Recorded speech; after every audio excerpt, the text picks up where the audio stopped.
अकोला जिल्ह्यातील कुरणखेड येथे धक्कादायक घटना समोर आली।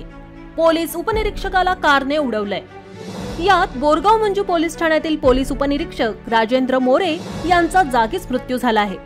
उपनिरीक्षक मोरे हे बोरगाववरून मूर्तिजापूरच्या दिशेने जात असताना हा अपघात झालाय। अपघात झालेली 4 चाकी गाडी पोलिसांच्या ताब्यात आहे। दुचाकीवरून जाताना मोरे यांच्या दुचाकीला कारने उडवल्यानं ही दुःखद घटना घडली आहे।